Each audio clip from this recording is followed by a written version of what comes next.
Pun ku mboten sengaja tenan. Gayeng e. Guayong kuwi guayong dengkulmu amoh kowe ora. Kowe tak omongi ngeyel kok, ora nang kono ga, kowe engko kesonjo mbaya. Malah nglinting ngudut. Mbako turane pamer. Nang tengah dalan antem ratu Gustimu tiba bluk, antem sencaki bres. Kowe lagi nglinting ngudut, candak siramu antem sencaki dil. Ora kowe mau ora ning mburiku to? Ha. Ora dantem sencaki. Lho, kanca bal-balane. Lho. Sapa? Sencaki karo aku, ketemu aku cek bilung ta iki. Nggih. Rasa melu-melu ndak lara awake. Siap. Njaki balik terus balik meneh. Kula wis trata. Nggo rokok ora? Mboten. Nyonggon aku isih separuh. Oke. Wong ki nek sawunge jembar, nek ndi-ndi entuk kanca, entuk sedulur, beda karo kowe. Sing wonge cilik Sentyaki kok nggih nika. Kowe malah ora lara to? Ora, usah kowe ngeyel kok rasa melu-melu kok nyedak-nyedak Ratu Gustine. Pripun, Bos? Loro awakku diajar Sentyaki. Ya genah, arep sampean gedhe Sentyaki cilik ning urung karuan sing cilik kalah karo sing gedhe. Mingkon bali kok wangkal. Anggepmu dumeh kowe butuh aku wedi karo kowe. Sentyaki ora wedi karo sapa-sapa. Ayo ngono yo. Ngedyar kowe. Iki sapa iki? Niku Pak Dene. Pak Dene sapa? Pak Dene buta nika. Sing aja-aja munggah kayangan nggih niku cangkeme ambone ra jamak-jamak niku. Ora lho. Ora apa ora, tonyo mawon modar. Masa melu-melu. Mboten. Rokok isi ora? Tesih. Kene tak peke. Loh. Gimana ini? Piye kok pucet-pucet doan? Sentyaki niku nek pun nesu ngonten niku. Ora sembrono mengke mboten ming niki teka meleh. Kapokmu kapan? Patih hadi manggala. Ora tau omongan ning terus nucuk. Ngandel ora. Sik ngisor ya heeh. Modal. Balik terus gleleng.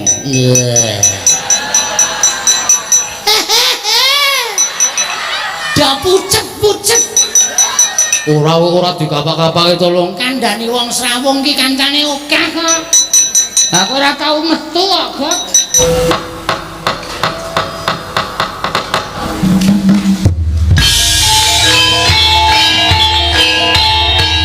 Dilanjutkan pagelaran wayang kulit Semalam Suntuk oleh Ki Dalang Seno Nugroho. Selamat menyaksikan.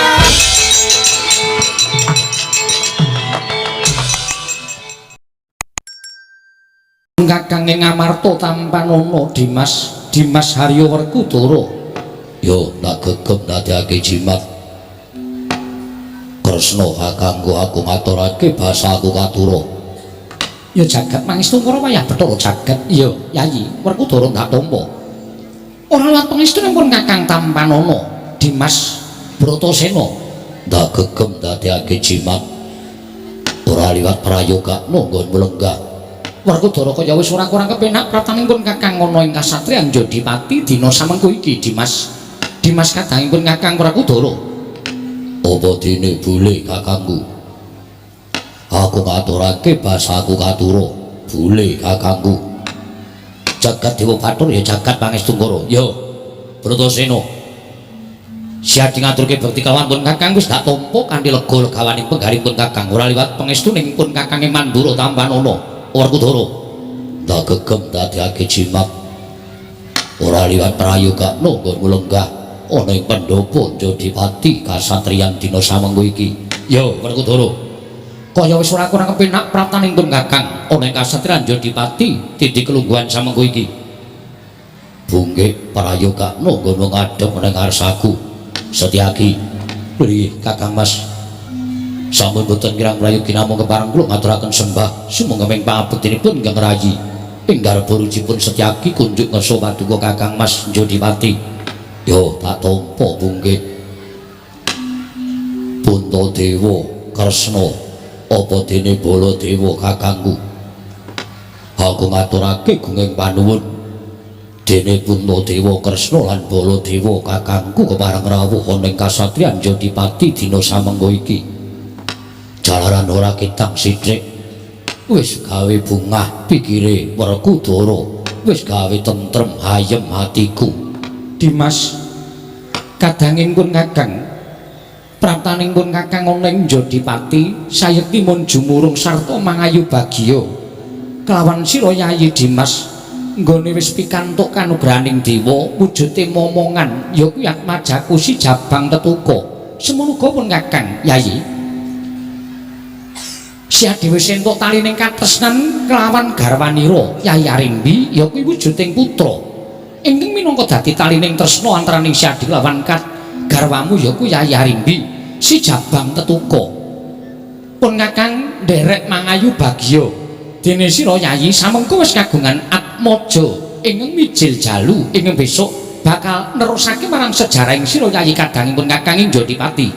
Werkudara seneng-senenge wong mangun bali wisma kuwi entuk kagungan putra mongko luwih-luwih yen anak mau metu jalu tegese metu lanang ing teges besok bakal bisa dadi srana nyambung sejarah ing si Adi lan garwamu Yayi Dewi Arimbi ning saka paningalipun kakang kok ora kaya adat saben mongko adat ingkang lupiya ingkang wis kelakon wong kagungan putra mesti bakal bungah atine seneng rasane ayem pikire lah kok beda kelawan sira Yayi Dimas Bratasena wiwit maupun kakang prapta ning kasatriyan Jodipati pasuryanmu katon rasamu katon ora jenak pikirmu katon ora kepenak Werkudara wong kagungan putra kok rasane kaya ngono kuwi ana apa yen pancen pun kakang diparengake mangerteni mara kage matur kalawan pun kakang Mandura pun kakang nedya ngangrungake jangga nilingake Karna Werkudara. Wah Puntadewa kakangku Kresna kakangku lan Baladewa kakangku pancen bener apa sing dadi ngendikamu wong duwe anak kuwi mesti kudu tentrem rasane seneng pikire nanging ora kaya sing tak lakoni dina iki mara kaki sawangen Arimbi kawit mau ora leren nggone tansah nangis mergo gagas nglawan anakku ya gagas nglawan Jabang Tetuka. Lho Yayi Atmajamu Jabang Tetuka ya kene Werkudara Atmajamu Jabang Tetuka kena ngapa? Lho Yayi apa ingkang dumadi kelawan Atmajamu Jabang Tetuka lah kok nganti si Adi duwe rasa ingkang kaya mangkono kaya ngapa rusak ing pikirku wis ana setahun umure anakku Jabang Tetuka monggo bareng wis umur setahun ari-arine durung iso ditugel dening apa wae saben-saben ditugel dening pusaka gumenjleng mletik metu genine pikirku wis ora sronta rasaku wis ora kepenak dene kahanane Jabang Tetuka kaya mengkono apa ya kelakon selawase urip anakku lanang bakal mondong ari-ari sarta tan ingkang ora bisa ditugel dening gegaman apa wae mula sawangen Arimbi kawit mau tansah nangis mergo gagas karo kahanane anakku lanang barep kakangku Kresna lan Baladewa rawuhe barep lan Kresna apa dene Baladewa ora tak sawang wujuding rawuhe kadangku tuwa nanging saka pangrasaku kaya tumruning Sang Hyang Bathara Darma Sang Hyang Bathara Wisnu lan Sang Hyang Bathara Brahma ingkang bakal paring pepadhang kelawan Werkudara mala gage dandanana pikire Arimbi dandanana atine bojoku dimen pendak dina ora nangis kaya ngene iki bareng kakangku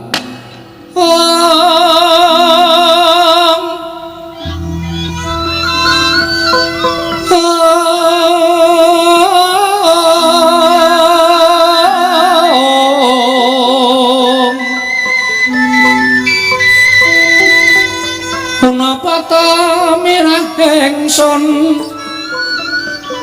prihatin waspagong mijil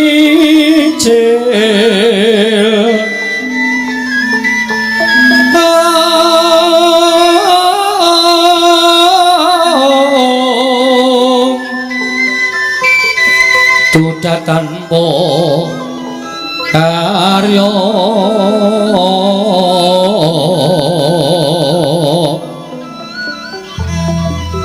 sangkan rinemekan Gusti gelung reno sak sekarnya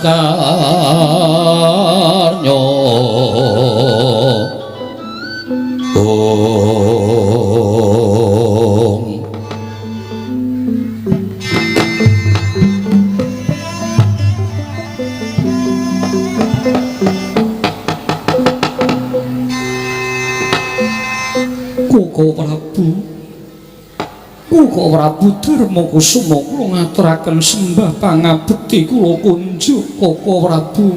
Iya Yai Arimbi ndak tampa kanthi lega legawaning penggalihing pun Kakang ora liwat pangestuning pun Kakang Tampanana. Kula pun dinggo jimat pariping dayanana ing kasantosan. Koko Prabu Indrawati kula ngaturaken sembah pangabekti kula kunjuk. Ya Arimbi ndak tampa sira Yai ngaturke bekti kelawan pun Kakang ora liwat pangestuning pun Kakang Ndrawati Tampanana. Kula pun dinggo jimat paripih dayanana ing kasantosan. Koko Prabu Mandura kula ngaturaken pangabekti kula kunjuk. Ya Arimbi ndak tampa ora liwat pangestuning pun Kakang Tampanana. Kula pun dinggo jimat paripih dayanana ing kasantosan. Mboten mantra-mantra rawuhipun pepundhen kula tetiga kadi pangijo wantahing Jawata ingkang badhe narbuka pepadhang tumraping kasatriyan Jodipati. Koko Prabu kula nyuwun dawuh kedah kados pundi lampah ingkang kula tindakaken sumados anak kula sak mangke manggiya pepadhang. Koko Prabu Ndrawati kula wonten paring adhawuh Yayi. Monggo Koko Prabu mugi paduka kepareng mrenahaken dhateng manahipun pun Arimbi nyatanipun kawontenanipun kados mekaten. Yo Kresna Gage Siadi ingkang pirsa dening kadangku Si Arimbi ora ketang sithik Siadi tuturu kelawan Si Arimbi supaya pernah rasane tentrem pikire ora grantes kaya mengkono mergo ngrasake lawan majane ya kuwi si Jabang Tetuka. Iya Koko Prabu Duka pun Kakang kuwi nek kene minangka dadi dayo yen Si Adi kuwi minangka dadi pengayomaning para Pandhawa. Werkudara percaya karo Yai Prabu Ndrawati. Mula sing wigati lan sing baku Si Adi ingkang paring dawuh kelawan Yai Arimbi. Koko Prabu nyuwun pangapunten.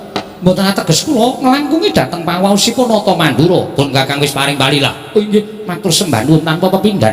Arimbi, kula wonten paring dawuh. Yai pun Kakang midhanget kelawan ature garwamu ya kuwi Dimas Werkudara yen to atmajamu wis ngancik setahun yuswane mongko ari-arine ora iso pedhot saka si Jabang Tetuka. Kasinggihan mekaten Dimas. Pacobaning jagat kuwi pancen maneka warna. Gusti nitahake kelawan titahe kuwi ora mung nampa kanugrahan nanging uga nampa kelawan pacoban.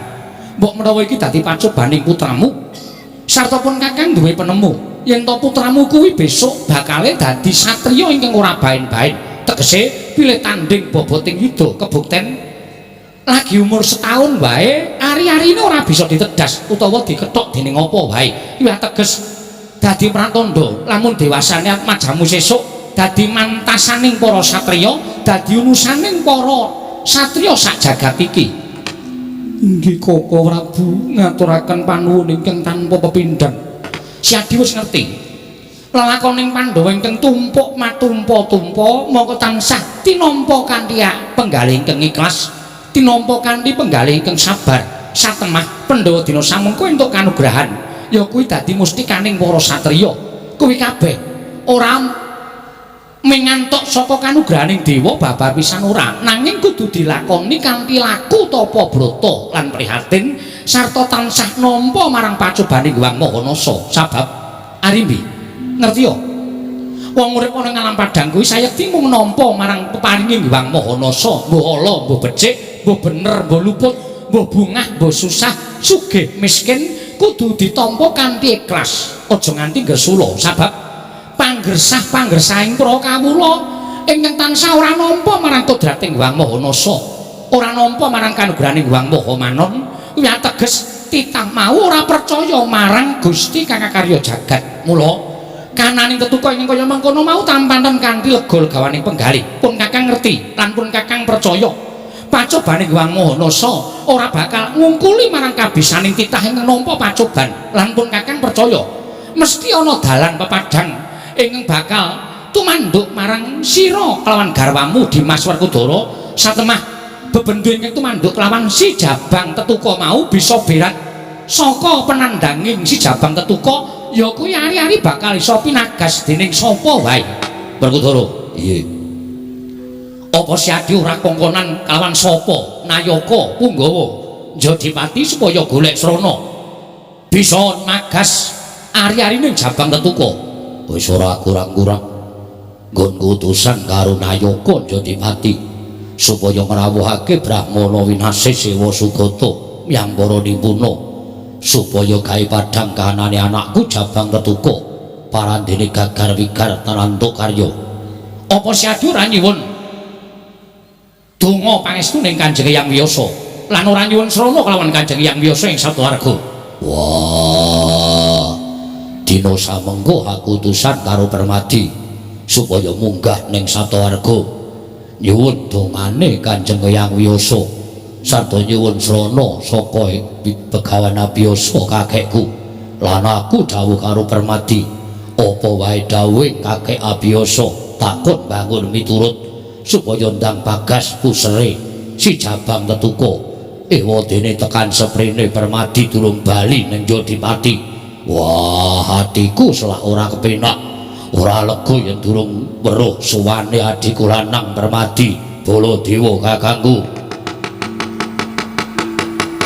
Sigra-sigra yen permon sigra ngraken awang sesangka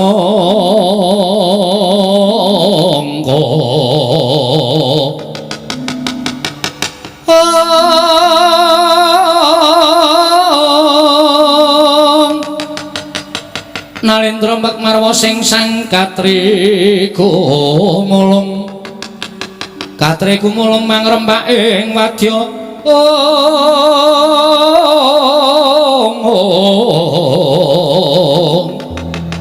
kurta-kura rek kiri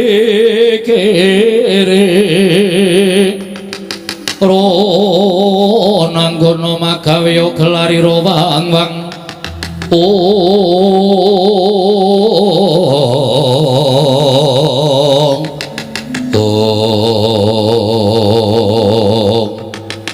dereng ngantos paripurna mimbal wacana nalika semanten pungkasaning pangandikan Raden Werkudara tinampi sangganing para sepuh miwa para priyagung Nalindra ing Ngamarta Nalindra ing Ndrawati tuwin Nalindra ing Mandura Prabu Baladewa dadosaken legek madyaning pasewakan kasatriyaning Jodipati datan mubah datan musik nenggih satria ing Jodipati Raden Werkudara nganti kaya tugu sinukarta melenggahi kanyu pinangka wardu kanyu ujare mangganten wardu jaro akeca kenang durung abang durung manding dasaring bertolo kasaru geger njaba dewa ingkang ngejawantah nenggih Sang Hyang Pikula Narada ya sangganika putra ingkang wantun minggah wonten ing pendhapi Jodipati sarengan kelawan ingkang wayak Raden Permati kaya kaget kang samya mulak dadosaken geger madyaning pasewakan kasatriyan Jodipati mangrombaring kula kawula kanca piyak-piyak ana daya minggir jaluk dalan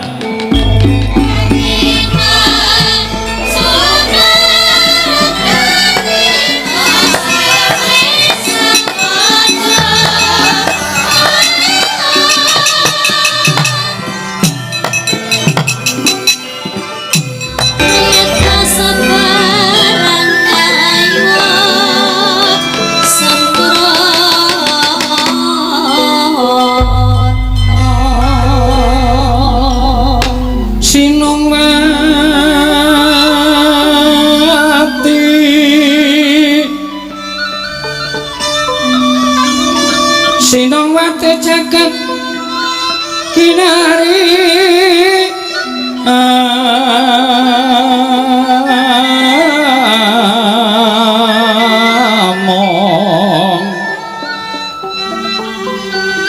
mbak lumembak ombak ing samudra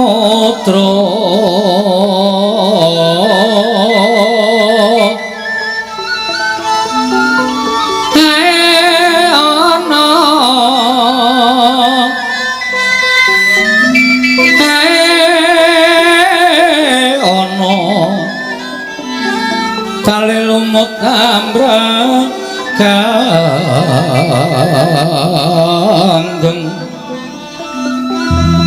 awita dencengan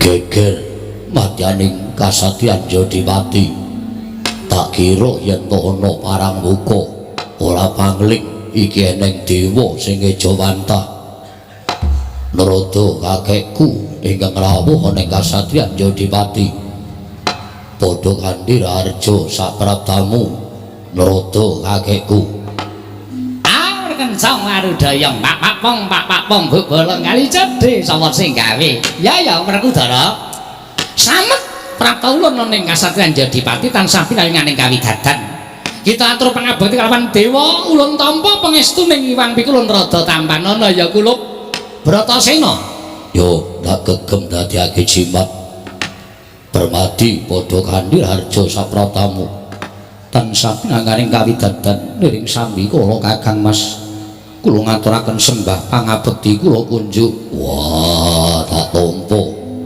prayogana nggonmu adhep ning ngarsaning pun Kakang inggih sampun boten kirang prayogi pukulun kula ngaturaken sembah pangabekti kula kunjuk pukulun ya Arimbi ulun tampa kita ngabekti kalawan panjenengan ulun ora liwat pangestu ulun tumrap marang jeneng para kula Arimbi putu ulun kula pun dinggo jimat paripindayana ning kasantosan pukulun kula ngaturaken sembah pangabekti kula kunjuk pukulun malah komplit iki Puntadewa barang ning Jodipati inggih kasinggihan mekaten ya Puntadewa ulun tampa kita ngabekti kalawan panjenengan ulun ora liwat pangestu ulun Tampanana ya Darma Kusuma kula pun dinggo jimat paripindayana ning kasantosan mugi kasekecak wanggen jengandika lenggah pukulun ora kurang kepenak praptaka ning Kasadyan Jodipati pukulun nuwun sembah pangabekti kula kunjuk pukulun Butulun Kresna ulun tampa ora liwat pangestu ulun tumrap marang jeneng para kula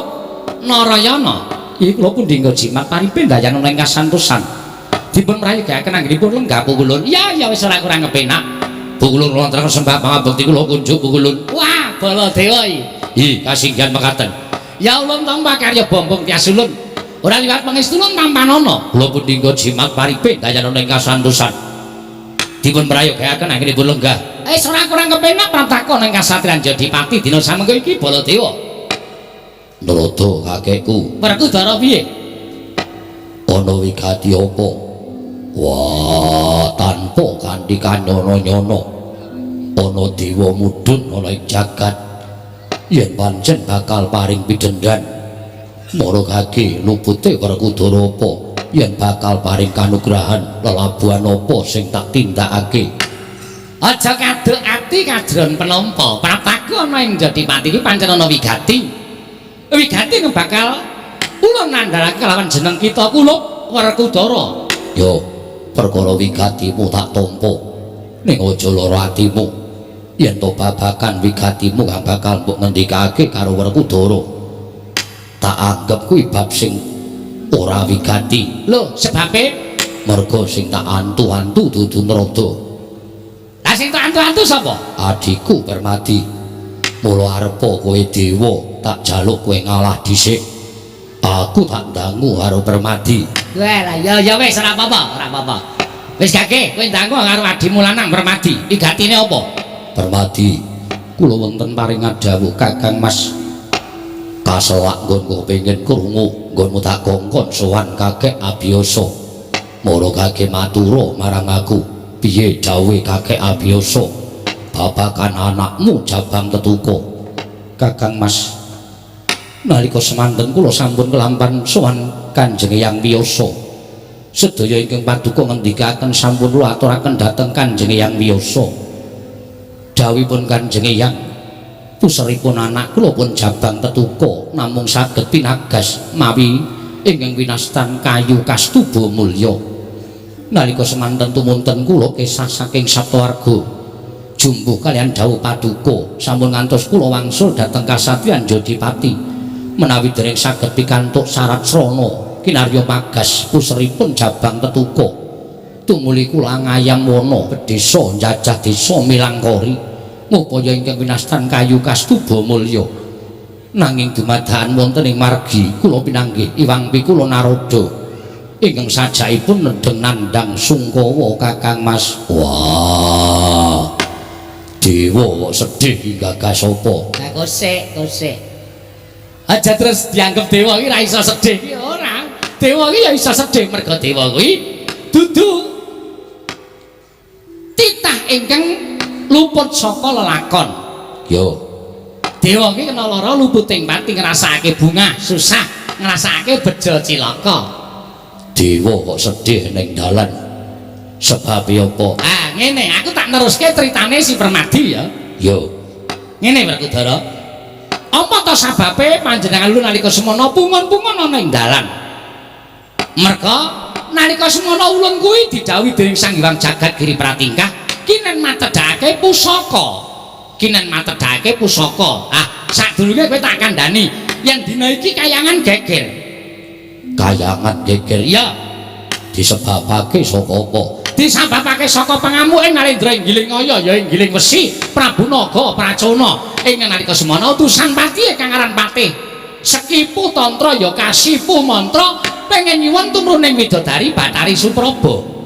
Satemene kuwi mung kinarya pawadan sakjatine Naga Pracona mung kepengin dadi dewaning para dewa. Ah, dadi geger ning kayangan. Campuh perang antaraning para dewa kan Wadyabala Inggilingaya. Lah kok jebul Patih Sekipu ki digdaya tenan. Bebasan tinatah mendat Jinara pentet tinumbak bengkong sinuduk butung. Mula ora ana dewa ingkang bisa ngasorake kelawan Patih Kesipu mantra mau. Yo Tumuli Sang Hyang Jagat Girinata paring dawuh Kakang Trada menika mboten dewa ingkang saged ngasoraken Patih Kesipu mantra namung mboten saged jawi namung wayah ulun Permadi. Mila Kakang Trada kula aturi mandhap wonten ing jagat kula aturi ngupaya wonten pundi durungipun Permadi. Ah, nalika semana ulun kuwi terus goleki Permadi kinantenan pusaka Kunto Wijayandanu. Kunto Wijayandanu. Iya, Kunto kuwi pusaka kadewatan ingkang bakal pinaringake kelawan Permadi. Permadi kadah saben anggere lunga saka kasatriyan, mapane ana ing alas utawa karang pradisan utawa ing pegunungan. Mula nggon ulun goleki Permadi ana ing alas ana ing pegunungan. Nalika semana ana wong tapa. Barang Pak Caketi tak liling-liling kuwi kaya pasuryane plek karo si Permadi. Tumuli nggone tapa ulun gugah. Cetha yen kuwi Permadi, barang ulun dangu yen to bakal dadi jagoning dewa. Permadi ki ming mesam-mesem ora Pak, ora paring ora munjuk atur kan panjenengan. Pusaka ulun paringake. Pusaka Kunto mbok paringake. Ulun paringake kelawan titah ingkang tapa mau, ingkang ulun arani Permadi mau. Bareng titah mau wis nampa pusaka, tumuli titah mau matur cetha kalian panjenengan ulun nyuwun pangapunten Bu Kulun. Kula menika sanes Permadi nanging kula menika Suryatmaja. Bar muni ngono iki keklepat gamprang kaya kidang playune. Ah, dalah kleru nggonku maringake pusaka. Wah, dewa kok kleru. Monggo dewa kuwi ora kena kleru. Kok sik to dewa iki ya menungsa. Ya mung nalika semana ngombe tirta Kamandanu lan tirta Amerta wekasan dewa kena lara luput ing pati. Mula dewa ki ya terus ora entuk kok bener terus ki ya ora ya kadang-kala kleru. Pusaka digawa Suryatmaja tak oyak ora kecunggah. Tumuli ulun delek-delek nalika semana Permadi terus teka. Wonten menapa Bu Kulun kowe iki jane entuk pusaka. Ning pusaka mau direbut karo si Suryatmaja ulun le maringake kleru. Permadi matur, "Lah kowe golek apa, Nggil?" "Kula pados kayu kastuba mulya." Tak paringi dawuh, ngerti ya? Yen to kayu kastuba mulya kuwi wrangkane Kunto Wijayandanu arane kayu kastuba mulya. Permadi cengkelak tumuli bablas nungka playune si Suryatmaja. Yo Kecekel ning gone rebutan, Permadi ora iso njaluk wujuding Kyai Kunto. Ming entuk wujuding kayu kastuba mulya wrangkane. Piye Permadi entuk apa ora? Mboten Bu kula nanging kula sampun marem sampun pikantuk Wrangka Kayu Kastuba Mulya. Wis ngono kuwi critane. Wah, yen ngono sesuk yen ana wektu aku arep sowan ning Kahyangan. Lho arep ngapa kowe? Awar matur karo Bathara Guru. Sok yen kongkonan aja nrada wis tuwek, wis lamul. Ora trondolo iki ya. Aming perkara kleru pisan sajeke urip nrada nibakake utawa ndawake kanugrahan iki lagi pisan iki ning bareng tak teliti kanthi permati tak petung-petung. Nggonku kleru ki ora kok ming luputin rada tok. Aja golek kanca. Wong kleru kok golek kanca. Lho ora, iki kasunyatan kok Werkudara. Nalika semono srengenge kuwi dipanter manjer, panase ora ilok. Monggo sunare srengenge kuwi dipaske ana ing mripat ulun. Mula banjur mbrebes ora weruh apa-apa. Sulap nyawang Sang Hyang Pratanggapati. Ae ora jenengmu kan bareng tak hitung-hitung. Lah wong sing tapa ki anake Bathara Surya, mula bapakne ya melu-melu. Wah, iya. Lah iki ngene. Gandeng Kayu Kastuba Mulya iki wis digoyong marang si Permati, mula jarene Permati mungkin ayo magas pusre si Jabang Tetuka. Wah, Permati, kula wonten paring adawu. Kayu Kastuba Mulya wis tok boyong. Pangestunipun Kakang Mas sampun Kakang Mas. Wah, nrada kakekku. Piye? Yen ngono, babar pisan tak pasrahke marang nrada kakekku bab pusre anak. Mbok Bagas nganggo Kayu Kastuba Mulya. Aja, wis aja. Aja ulun-ulun ki wis tak anggap wong lamur. Dewa sing ora cecak ki panjenengan ulun. Aja mendak kleru nek ulun magas puser Tetuka aja mendak kleru ngisore ora ciraka. Wah, iya. Banjur penemune nrada kakekku sapa? Ah, iki Gandeng Rawuh putulun Natandrawati. Ya Natandrawati saja ingkang pas kudu magas pusre Atmajamu si Jabang Tetuka nggih Werkudara. Sang dadak nganggo ngambali pangandikaning nrada kakekku. Mesti wae Kresna kakang wis mireng dawuhe nrada kakekku. Kresna kula wonten dawuh pukulun. Kula nuding lan jeneng kita kula Natandrawati supaya gawe srana padhang lelakone si Jabang Tetuka. Supaya enggal pagas pusre si Jabang Tetuka bali pulih kaya wingi uni. Lahir batine prasaja kaya dene titah swantah. Oh nggih ngestaken dawuh. Permati kula wonten paring adawu. Mara coba kaya ngapa? Wujuding Kayu Kastuba Mulya Kaka Prabu kula nyuwun pandonganipun. Yo sing ati-ati Kresna.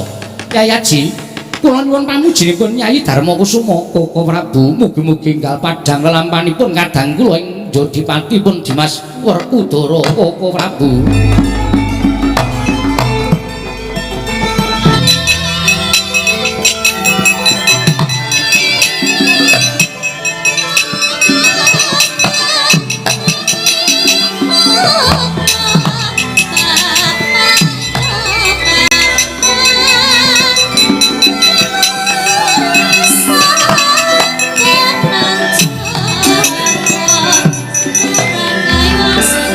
Kresna sinayeng manggulung mentonaken dewi kramanira kangku mitraning asta kanggo mitraning asta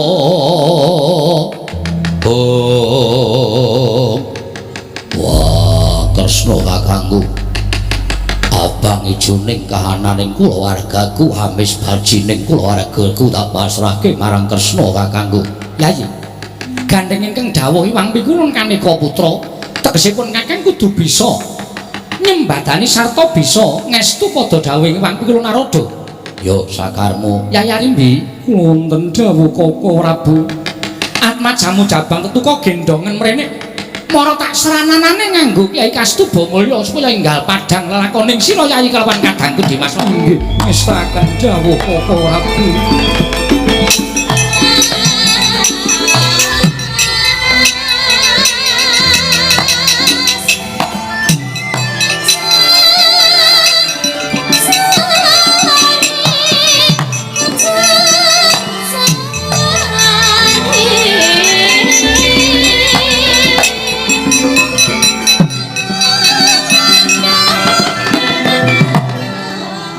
Sigra nandhak Wrangka aran Kyai Kastuba Mulya nalika semanten Natandrawati Arsa Magas ari-ari ingkang ginendhong sang tetuka gawaning jagat gawaning para dewa tugel punang ari-ari parandening mangke Wrangka Kyai Kunto manjing kusring sang jabang tetuka kagyat kadra kasanata Indrawati Prabu Sri Bathara Kresna.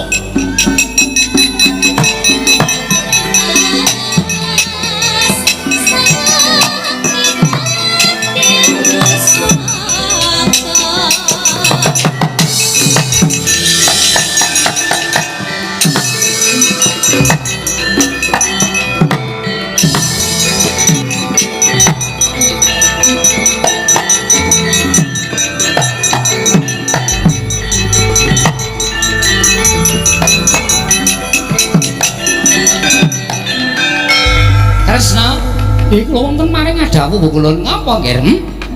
Kok semune kita kaget bareng wis katon pedhot ari-ari ingkang dipangku dening jabang tetuka. Lah kok ulun nyawang nglawan pasuryan kita sajae kaya ana bab ingkang wigati. Inggih, Kulun namung badhe munjuk atur. Ya piye? Ndadosaken kaget raos sing manahipun ingkang wayah Indrawati. Sareng wujudipun kayu kastuba mulya menika kula pagasaken wonten ing Kuser. Pusur saged pagas namung elokipun Wrangka Kyai Kunto kayu kastuba mulya manjing wonten pusripun jabang tetuka Kulun. Dalah perkencang laru dayang pak bong.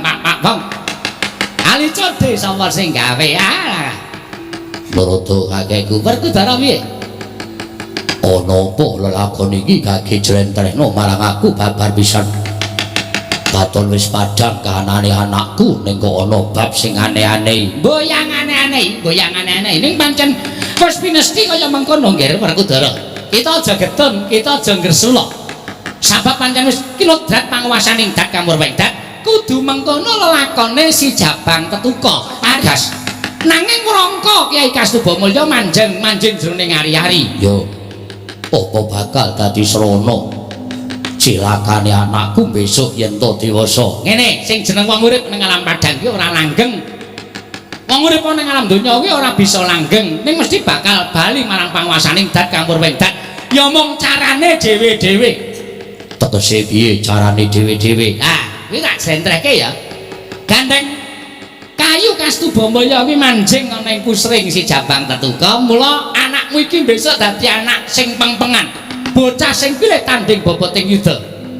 Percaya? Yo. Ning siji, aja pisan-pisan mapake Kyai Kunto Druwasa.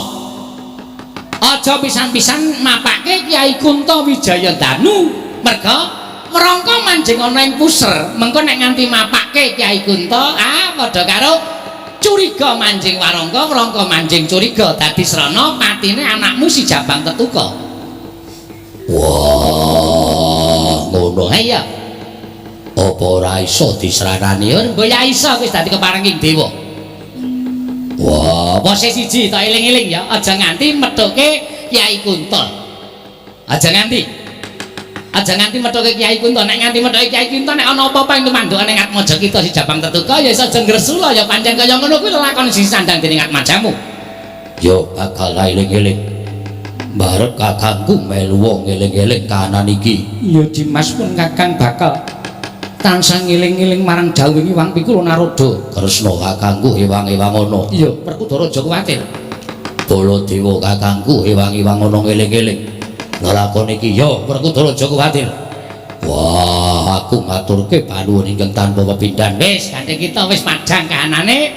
Atmaja kita wis katon kaya dene bocah lumrah. Mula dina iki ulun njaluk pamit, ulun njaluk idi palilah permadi tak gawane ning kayangan. Permadi arep gawe ning kayangan arep nggo apa? Tak nggo jago nyirnake Pratih Sekipu lan Prabu Naga Prajana. Yen permadi budal ning kayangan.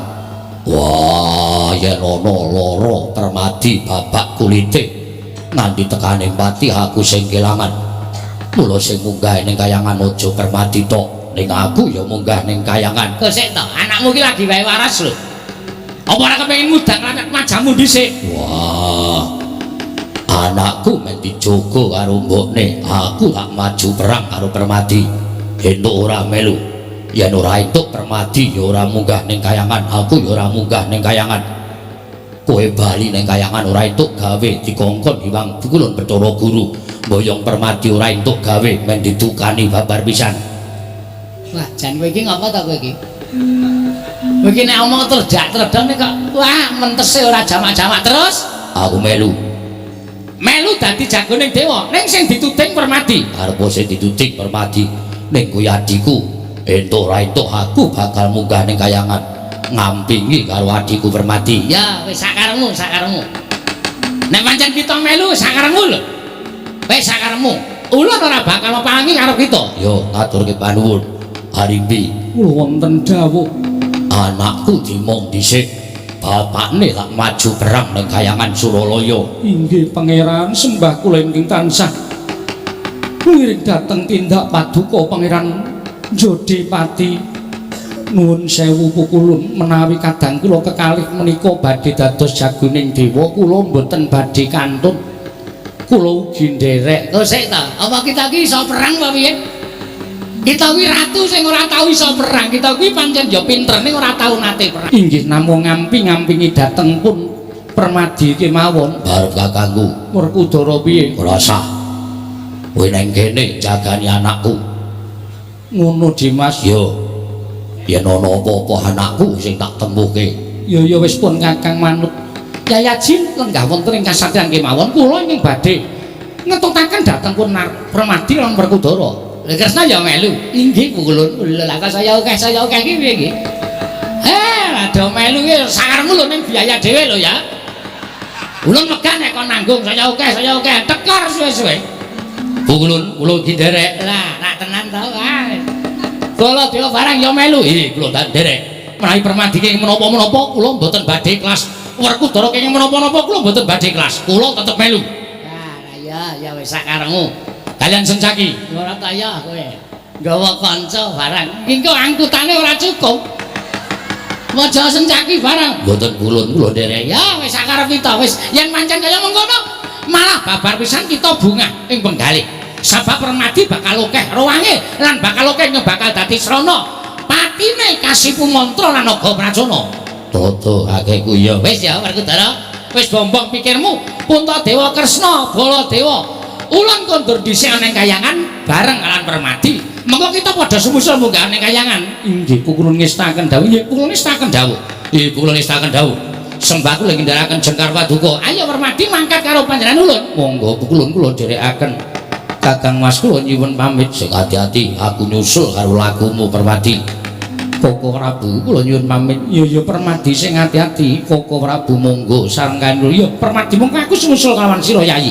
Ya Permadi aku ya susul karo Sri Jadi. Wis karya padha kepenak nggone padha dejagongan. Ulun kondur makayangan Werkudara. Wah, sembahku ingkang nderekake Jengkari Narada kakekku.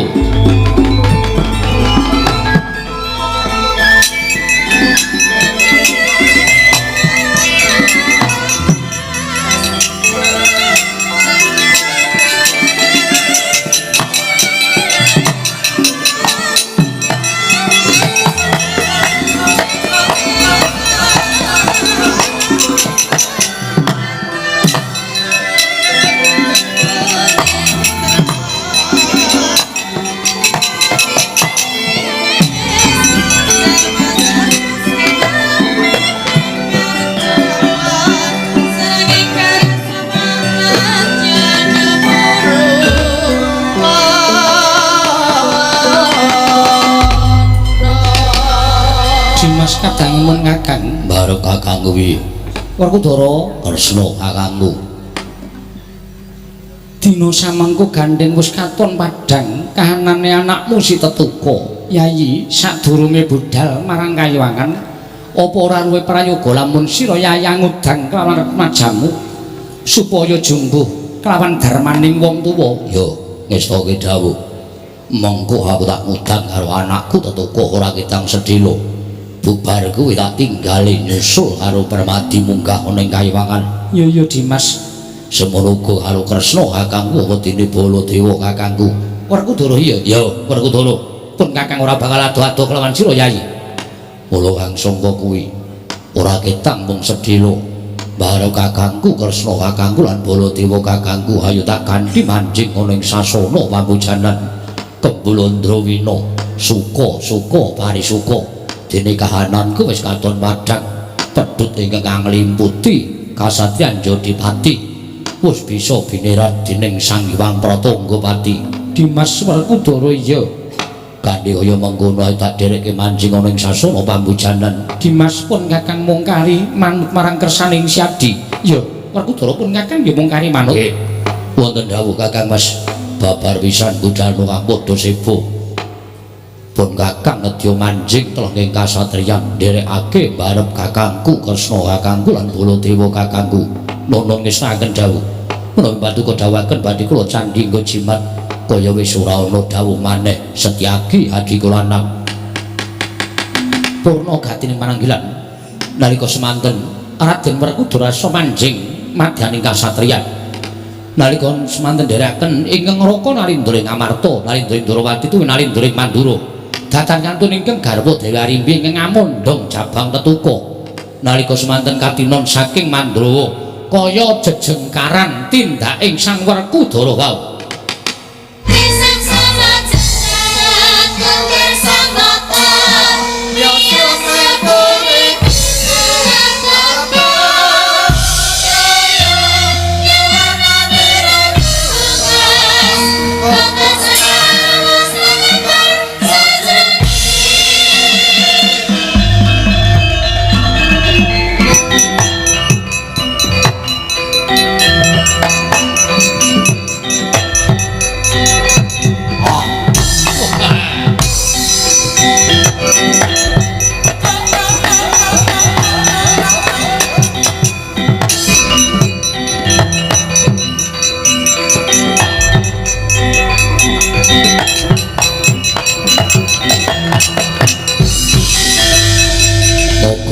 wonten dawuh kowe weruh dhewe kayangan geger kayangan dewa-dewa ora ana ingkang wani mapaki kridane patih Sekipu mantra nganti dewa tutup kori sela matangkep merga wedi karo Wadyabala ngiling-ngaya kok wah nggih kula lagi pisan iki lho weruh para Jawata kok nganti kalah karo Wadyabala ngiling-ngaya mboten nginten nganti tutup kori sela matangkep jalung aku dhewe ya gumun kok Kang buta-buta kok iso menang karo dewa mula aja sok ngembe karo kekuatanku aja sok ngias karo kasudibyaning patih Sekipu toko wonten dawuh aku krungu tembang rawat-rawat binetombok bakul sinambi wara yen to Jawata golek jago eneng jagat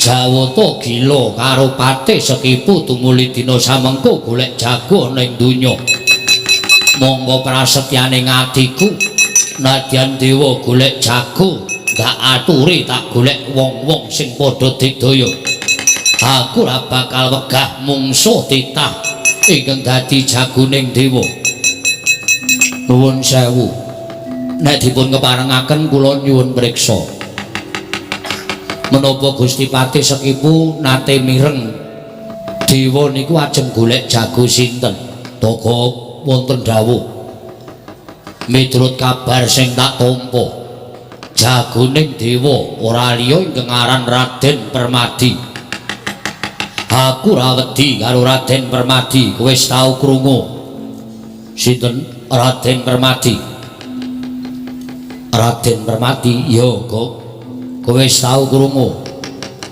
nyuwun pangapunten nek Raden Permati menika mboten tau mireng ning kula wis kulina lho kowe wis kulina sampun kuwi sapa kok niku panengahing Pandhawa panengah Pandhawa niku wonten 5 cacahe sing barep Prabu Puntadewa angka 2 Raden Werkudara angka 3 Raden Permadi 4 5 Nekula Sedewa niku sak ngerti kula tur kula ya wis hafal Permadi didadekke jagoning dewa apa kira-kira Permadi bisa ngalahke Patih Sekipu nyuwun pangapunten nek sampeyan dina niki iso ngalahke para dewa ning nuwun pewu nek mungsuh Raden Permadi sampeyan kentekan akal lho kentekan akal piye Apa Permadi kuwi ampuh? Mboten ampuh.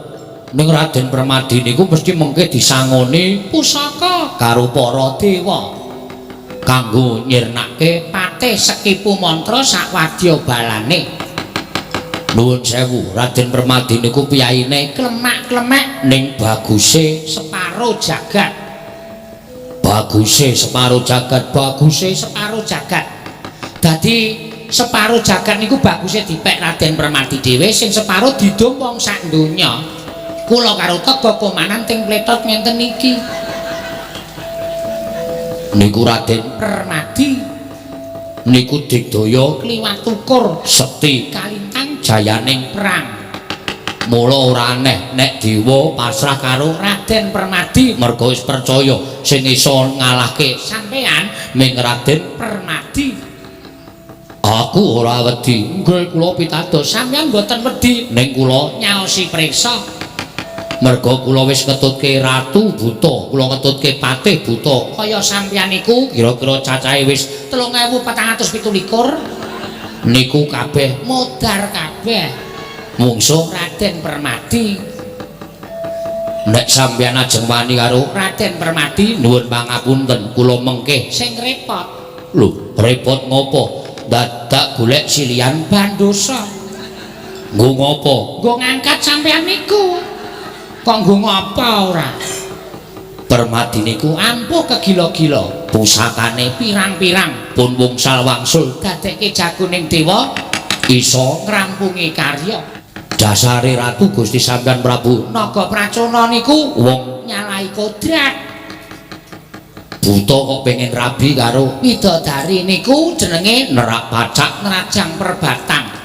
Nerak karo pewaring dewa, nerak karo pernataning kodrat. Wong sing senengane nerak karo pernataning kodrat niku bakale uripe ora suwe. Paling ora tekan 3:30 esuk mengke. Lho kowe kok ngerti? Ngerti mawon wong ya bubar kok ya. Niku aku ora wedi karo Raden Permadi. Raden Permadi kaya ngapa wujude yen pancen dadi jagoning dewa, aku yang bakal ngalahake. Nuwun sewu. Upama sampeyan iso ngalahke Raden Permadi niku mengke sedulure do ora trima. Sapa sedulure Permadi? Kakangne aran Raden Werkudara. Niku satriyane karo sampeyan meh padha. Lho, gagah gedhe dhuwur, gagah gedhe dhuwur. Ronggah-ronggah. Niku Raden Werkudara niku ya digdaya kaya adine lanang Raden Permadi.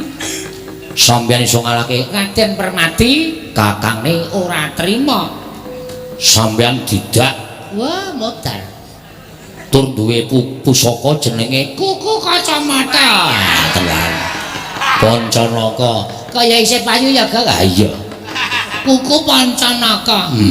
Niku mapan enten jempol. Niku nek nggo nyudet wong. Kuku niku dawane 35 cm. Niku nek nggo nusuk wong niku tekan usus langsung modar. Kuwi jenenge Kuku Pancanaka. Tur duwe pusaka jenenge Gada Landita Muka. Ya Gada Lukitasari. Gadane niku nek diteke ngiyopi sawah 400 hektar. Gadane Werkudara, gadane Werkudara, gadane Werkudara. Gedhe padha wonge. Ora kaya sampean. Wonge gedhe kok gadane cilik. Apa itu? Wong kuwi gawane dhewe-dhewe kok. Lah iya. Tur duwe aji jenenge Bandung Bandawasa. Wungkal bener pengantep-antep. Niku nek diwatek Werkudara jangkah niku sak jangkah doe 120 km. Apa iya? Menengo to dibangetke ra apa-apa. Niku Werkudara sampeyan glundungi Gada Lukitasari iso geping-geping nika. Luwe-luwe nek nganti ketutuk sirah sampeyan tuk lirih mawon. Niku nggen sirah niku bentet ning alon-alon. Pletik, pletik, pletik nganten. Terus matane mecotot. Matane sapa? Matamu kowe. Anu mripat sampean. Ngoten lho, niku Werkudara. Werkudara kalah karo aku, kakangne ora trima. Lho, kakangne Werkudara sapa? Prabu Puntadewa. Niku ora tau perang ning mbebayani. Ngembane klemak-klemek, Midak telek ora pendeng. kapuk. Hah? Kapuk. Midak kapuk ora pendeng. Telek iki ya empuk e. Ha iya. Telek wae kok. Oh ya wis. Midak Telek ora pendeng. ning nek pun mesti Pustaka Jamus nyang jimat kelima sada. pusaka dipanggul enteng mestaka Jagat niku borek. Luwe-luwe nek nganti Prabu Puntadewa niku nesu. Prabu Puntadewa niku selawase ora tau nesu. Nek nesu wae dadi buta gedene kliwat ukur nganti sundul langit. sampean wani karo Prabu Puntadewa ayo pun dadi buta niku ora iso dikalahke. upama Puntadewa kalah karo aku kakangne nesu lho kakangne pirang-pirang Nggih. kakangne Puntadewa sapa Nalindra Dwarawati Prabu Sri Bathara Kresna modar ora. Tau krungu dereng? durung Wah, buta ora tau maca Quran. Prabu Sri Bathara Kresna niku ratu kondang karo Kengrat. Bebasan titis Wisnu. Wisnu niku dewa tukang nentremke jagat, dewa tukang ngandung kabagyan. niku sing dilenggahi Sang Hyang Wisnu gadah pusaka aran senjata cakra nek disawang wujude ming kaya gir becak ning tamake gunung jugruk segara asak. nek ming sampeyan senjata cakra niku ora mlayu nganggo Gendhewa ning sarana batin upamane Prabu Kresna batin cakra kaya ning buta aran patih sekipu patenana niku cakra metu dhewe terus nggoleki sampeyan panggrahitane tanpa beda kaya menungsa niku senjata cakra. Kresna tak pateni ora iso lho ora iso sebabe kagungan pusaka Sekar Wijaya Mulya niku pusaka nggo nguripke wong sing durung tekan titik wanci mati utawa nggo nguripke barang mati. apa iya Nggih, mula Kresna niku laris. Tawang ditekani wong tua-tua nika sing pun mboten iso napa-napa. Njaluk diungkuli Sekar Wijaya Kusuma ben urip melih. Mboten sandadak nganggo pil. lho mbok ngomong ku sing apik Iki apik lho kok omonganku. Mengko kuwi sing salah tampa.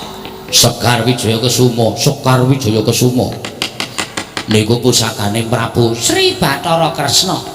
Kresna tak pateni kakangne ora trima lho kok ora adi kok kakangne terus kakangne Kresna Prabu Baladewa niku ratu galak dhewe sak donya.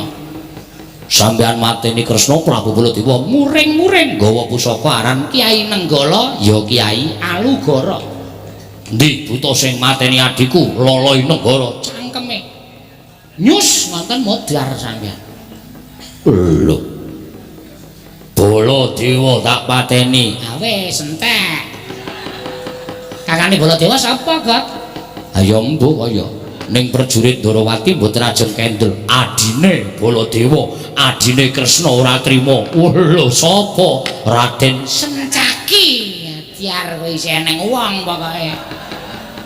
Raden Sencaki Nesu satriyane cilik ning bendina gelut Sencaki nek ora gelut sedina migren.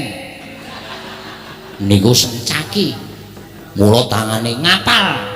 sampeyan mateni Kresna Baladewa Sencaki ora trima ngliga pusaka Kiai Gadawesi Kuning Gadawesi kuno gawa Sencaki keproke sirah sampeyan. piyur Modar sampeyan.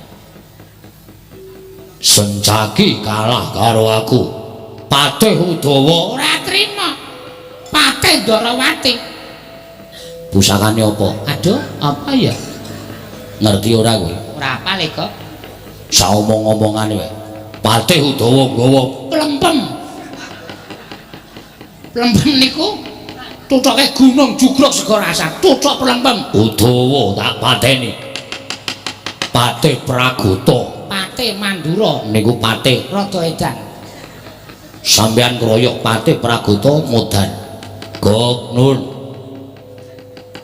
Iki katone dewa wis arep matedhakake jagone nggih keparengipun Wadyabala Gilingaya kon samapta ing gati sawigaing diri sapa wae jagoning dewa bakal tak adepi aja kok tekaning pati nadyan dadi ndheking pengamun-amun aku ora bakal wedi kok nggih ning atos-atos lho Gusti Patih menawi saestu beto jagur nami Raden Permadi sampeyan kedah ngatos-atos mergo niku mantasaning titah niku pitataning jalma pamujimu tak jaluk kok nggih ngatos-atos Gusti Patih sekipu mantra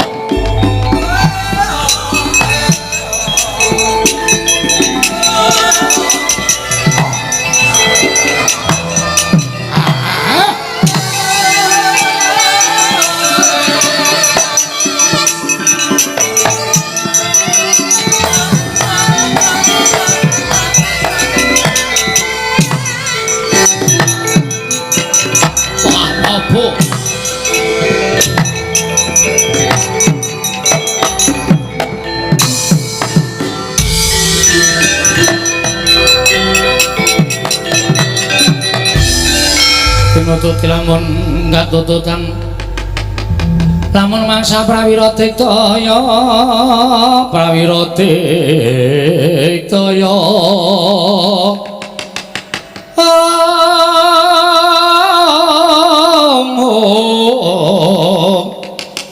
Langgana magawe gelarira wang-wang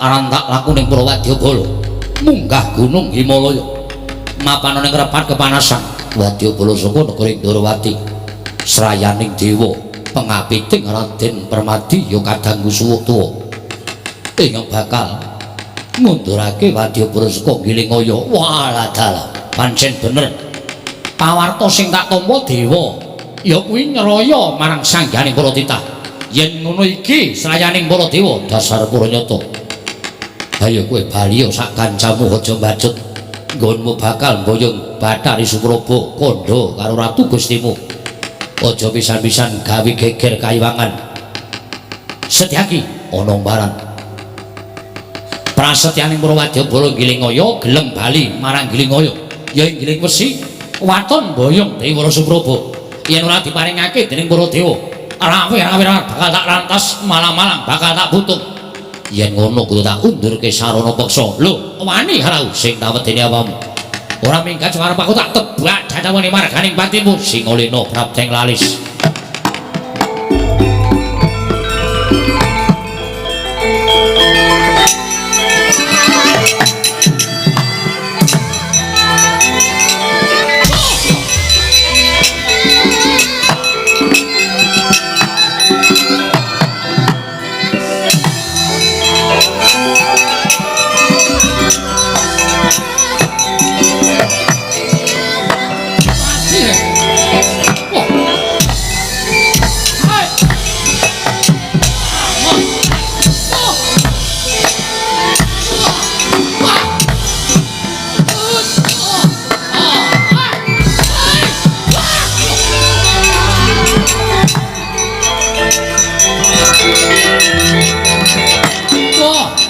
Sopo Setyaki sopo Kunjara Yaksaya kowe srayaning para dewa dasar Puranyata ora gelem mbok kukuti gamanmu gulungi genderamu aku sing bakal ngosasik Wadyabala wah gaglak limpamu hai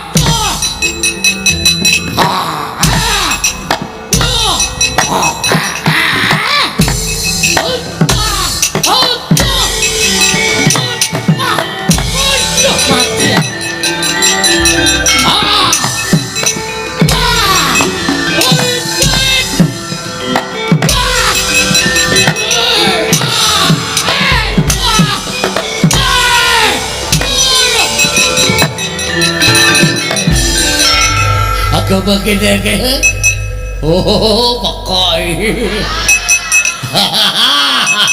mula Raden Setyaki mundur ora gelem ngadepi karo menungso iki apa iki coba kene coba coba kene ayo aku Patih Pragoto ngejak pirang dina tak ladeni wong kuwatir mah wis kapanjenengan apa iki ayo piye karepmu wis kabare sik jenenge oh jaluk ditabui iya oh kene iso muni mak iya apa kaya kata wae nyo kata wae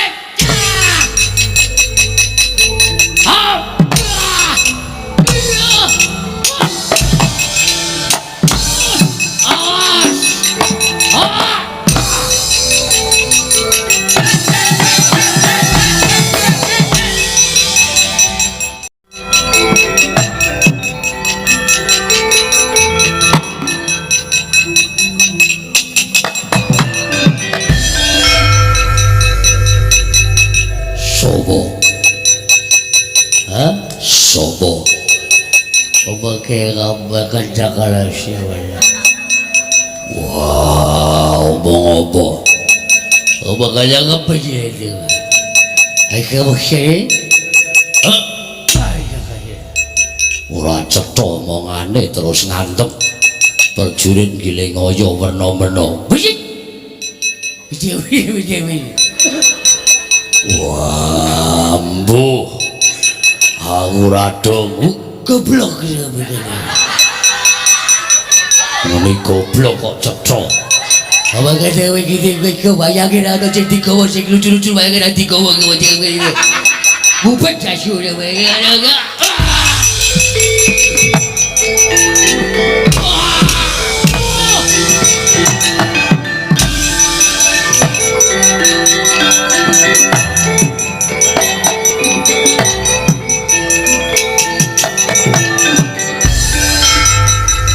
aku Gusti Tumenggung ya mungsuhipun sinten mungsuh Raden Sencaki wah wong cilik tangane atose ra jamak-jamak Sencaki niku senopati Ndorowati saurarane nek gelut kalih wong mesti mungsuhe cacat sampeyan wis kudu bersyukur kok awake isih wutuh ngaso ya kok waedan wah nganti bingung aku arep ngopo iki kok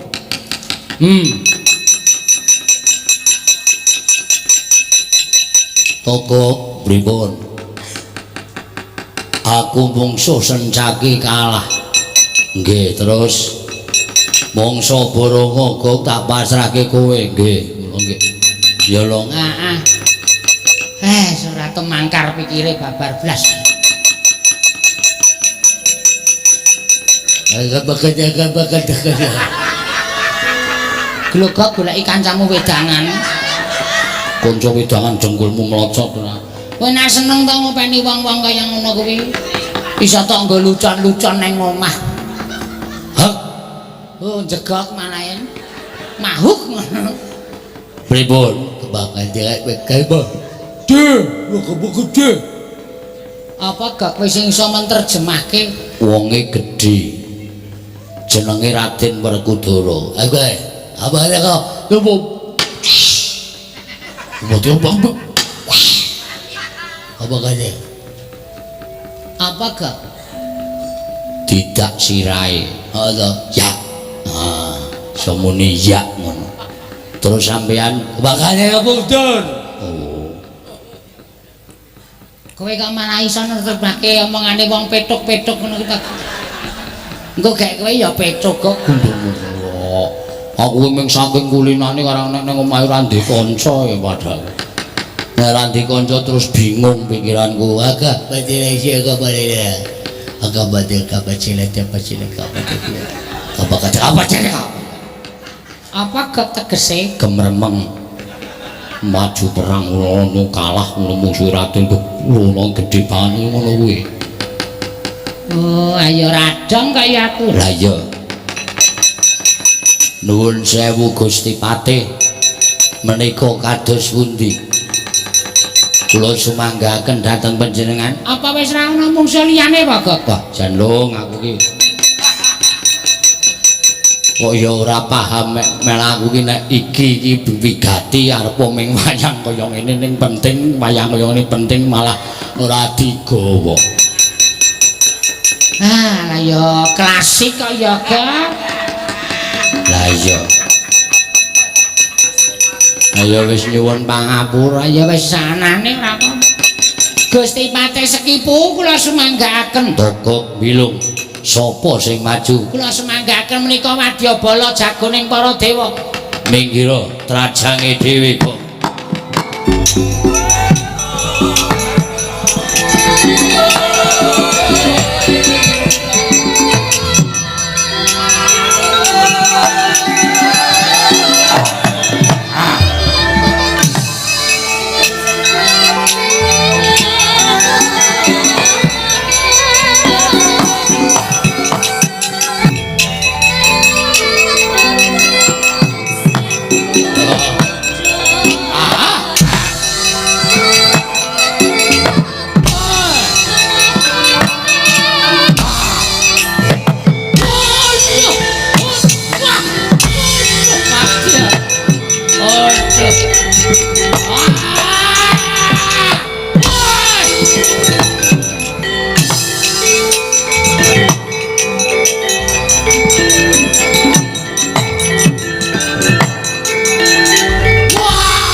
Waduh mati aku. Waduh urip aku. Mati aku. Waduh. Oh, ada. Jagat Dewa Bathara. Jabang bayi. Kok nun. Kowe jane karo aku ki baturku apa mungsuhku? Lah pripun? Kowe tiba kok nibani aku. Kowe tiba kok ora golek nggon sing jembar. Nuwun sewu, tembung tiba niku kalih niba beda. Nek tiba niku mboten disengaja, nek niba niku disengaja. Kula niki wau tiba kok bener. Tiba kok mapan. Kowe dem-deman karo aku, mula pendak-pendak tak jak jagongan. Kowe ngalembono karo mungsuh, kowe ngendak kanca, ngendak ruwang. Ketoke batur ning jane kowe ndongake karo aku ndang modaro. Ngono kok piye? Nuwun sewu mboten jarak. Ora sengaja kok bener. Ora sengaja kok bener. Kula niku mboten jarak. Ngomong kula jelaske. Sampan tiba bruk, kula nedha nglinting udut. Sencaki teko sampean diantem diel. Kula niku lagi nglinting udut ora ngerti nek wonten sencaki candhak sirah kula diantem dem.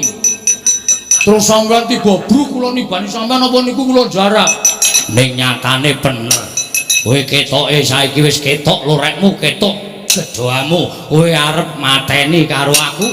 Kowe ora seneng karo aku mula pendak-pendak kowe mbombo musuh kowe lho. Niki ampun nganti kula nesu lho. Nek nganti kula nesu niki kriwikan dadi grojokan geguyon dadi tangisan. Ayo nek arep nesu-nesu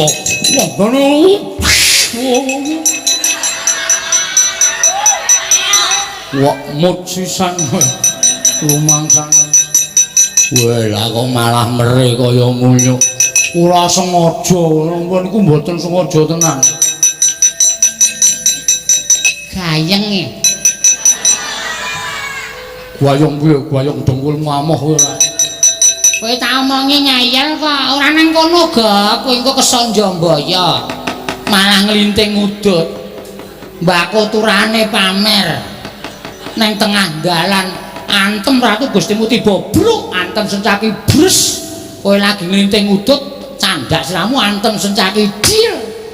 Ora kowe mau ora ning mburiku to? Ha. Ora dantem sencaki. Lho, kanca bal-balane. Lho. Sopo? Sencaki karo aku, ketemu aku cek bilung ta iki. Nggih. Rasa melu-melu ndak lara awake. Setiap njaki balik terus balik meneh. Kula wis trata.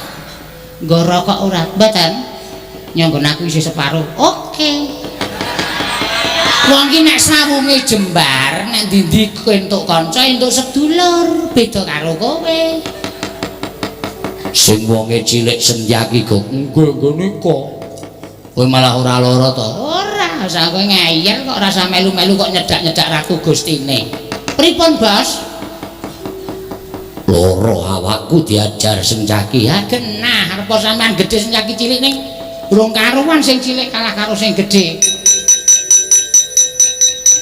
mingkon bali kok wangkal anggapmu dumeh kowe buta aku wedi karo kowe senjaki ora wedi karo sapa-sapa ayo muni yo Wediar kowe iki sapa iki niku Pak Dene Pak Dene sapa Pak Dene buta nika sing aja-aja munggah kayangan nggih niku cangkeme ambone ra jamak-jamak niku ora lho ora apa ora tono mawon modar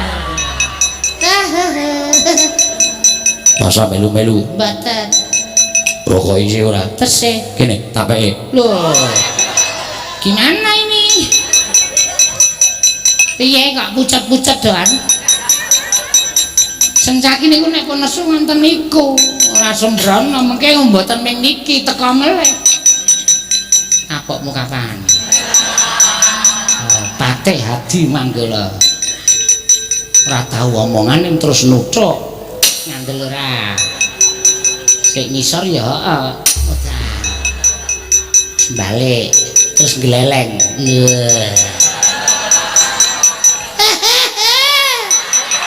dah pucet-pucet ora dikapak-kapake tolong kandhani wong Srawung ki kancane akeh kok lah kowe ora tau metu kok Gok Mudar Praguta iki syukur Patih Mandura iki buta ngene kok ngedapi-dapi kekuatane anggap kaya menang-menang kok dhewe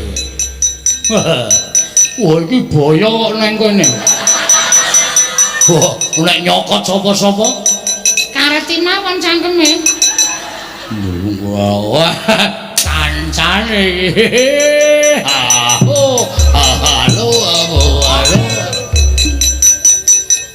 piye kada pucet-pucet ki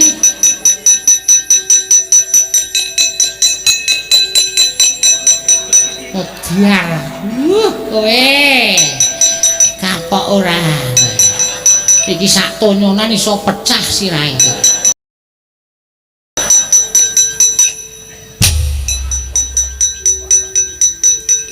oh wong apa iki wong niku wong nggih iki ya wong wong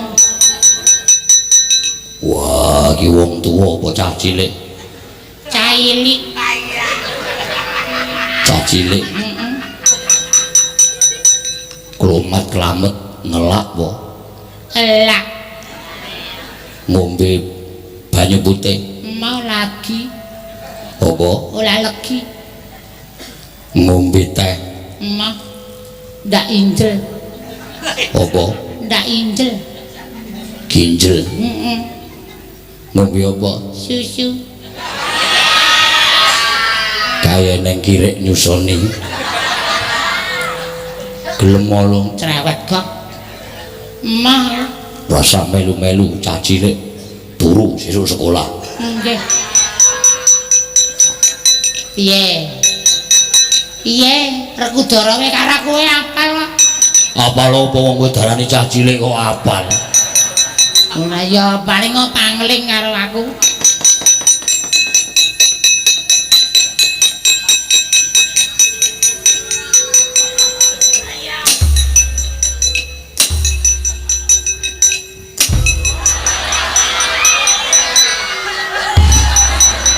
modar kajiger kok berarti wae aku malah ditanya ya Kak ayo anggepe kok kon slamet terus Prabu Baladewa iki kejeme ra jamak-jamak ora bakal slamet oh lah dalah ya wong-wong sing dadi senopatine Baladewa ora ngerti kekuatane Patih Sekibu kena daya kemandenku mbuh dadi murid.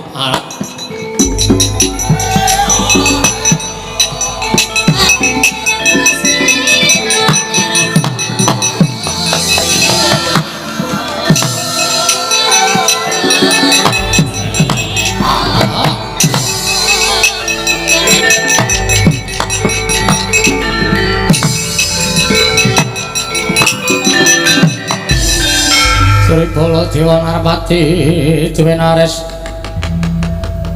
swara Kresna kalangkung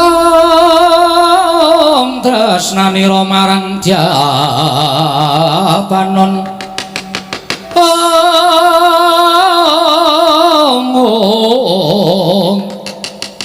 marang Jabanon sinawi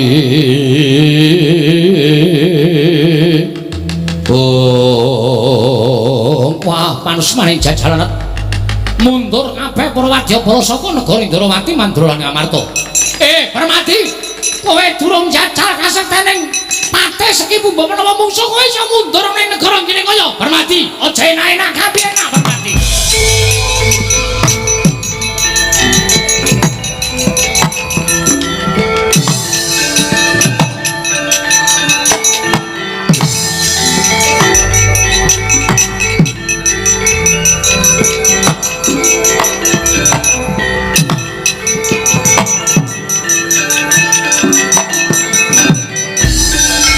Sinayeng manggulung mintonaken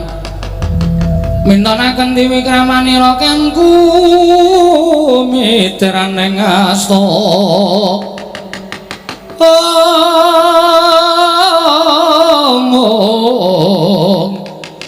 kanggo mitraning asta aneng asta kencang warudaya pak pong bolong kali cedhek sapa sing gawe Kresna iku wonten dawuh Pukulun lah kok piye ora monggo mulya jagung ning truding Sang Hyang Jagat Giri Pratika ya Sang Manikmaya ya kuwi kadangira Permadi ora bisa ngundurake patih Kasipu ya patih Sekipu malah Wadyabala Mandura Ndrawati lan negara Ngamarta kabeh padha nungsang kuyang numbuk bentus wedi karo Wadyabala saka negara Gilingaya. Aduh Pukulun lajeng kepareng paduka kados pundi mugi sakmangke paduka pulun kepareng paring dawuh kalawan ingkang putra ing wayah ing nata Ndrawati ora sandhakaken gurung tanpa guna ya sowan Sang Jagat Girinata nyuwun dawuh saka panjenengane sapa ingkang bakal tiruting minangka dadi jakoning para dewa manglurah Satrumarka Prabu Nagaprajana.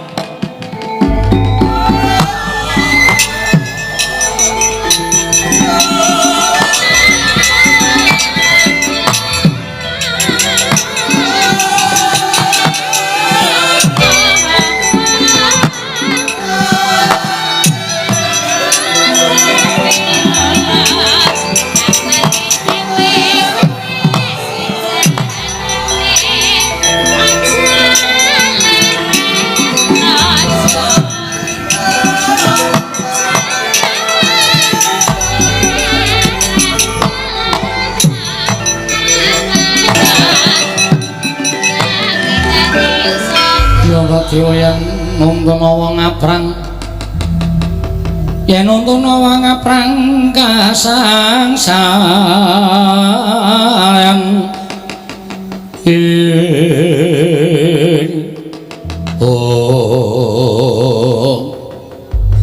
Kakang Narada punapa iki kados pundi Kakang kawontenanipun kayuwangan menapa sampun katingal tentrem nuwun pangapunten sedaya ingkang sampun paduka dawuhaken samangke sampun kula tindakaken mboyong dhateng pun Permadi malah Permadi beto sak kadang kadeyan kados Werkudara Baladewa sanesipun ewadene mungsuh patih Sekipu mantra kendhang kapracondhak mboten wonten ing sami mangga mulya kula semanggaken dhateng paduka Adi Pramesti Bathara Guru anggenipun badhe paring dawuh sejatosipun sinten ta ingkang cocok menangka dados mangsaipun Patih Kasipu lan Prabu Nagaprajana. Kresna iku wonten paring dawuh Pukulun kepasang yugya katujuh inginu dene kita melu nderek sowan ning Bali Marti Kunda Manik mara gage dina samengko kita bakal nampa dawuh sabda ulun inggih Pukulun mboten badhe selak Menapa ing badhe paduka dawuhaken tentu kula ngestu padha dawuh paduka Hyang Adi Pukulun Narayana wonten timbalan. Kita baliya marang jagat njujuka ana ing kasatriyan Jodipati sabab miturut saka paningalulun ingkang bisa kang sarta kewagang mangrurah satru murka ya kuwi pati sekipu mantra lan Prabu Naga Prajana tanana liya kejaba amung yaiku Atmajaning Siwerkudara ingkang lagi wae pagas pusere kang aran Jabang Tetuka Kresna ing kagiat risang kapirang uri nangkul kinempit kempit dosang retnaning bawana kula namit pasang kaliman tabipul sawu-sawu kalapatanipun ingkang wayah Tadawadana sareng kula midhangetaken sabda pangandika paduka kejut raos sing manahipun ingkang wayah pun Kresna lirik kepiye dene kita kagiat apa kita mboya percaya kelawan sabda ulun mboten perkawis menika nyuwun sewu lho Pukulun mboten napa kula menika badhe ngemutaken paduka Hyang Adi Pukulun namung semantena atmajanipun Werkudara menika tasih jabang bayi menapa inggih sampun pantes nantrem menawi dipun ajengaken wonten ing Mahabharatan ngibaratipun kadidene timun mungsuh duren tan wurunga badhe memet jabang bayi atmajanipun Dimas Werkudara menawi ngantos kateman mekaten lajeng kados pundi mangke menawi wonten muringanipun kadang kula ing Jodipati nggih menika pun Yayi Bratasena. Ah Kresna, iya wonten dawuh. Adi Pramesti Bathara Guru paring dawuh kuwi wis kanthi panglimbang sarta panaliti ingkang ora bakal tuna tembe mburine. Kita percaya. Lamun apa dadi dawuh Hyang Jatimurti mau sayekti dadi srana kanugrahaning titah ingkang aran Jabang Tetuka. Kresna, kula wonten maring dawuh.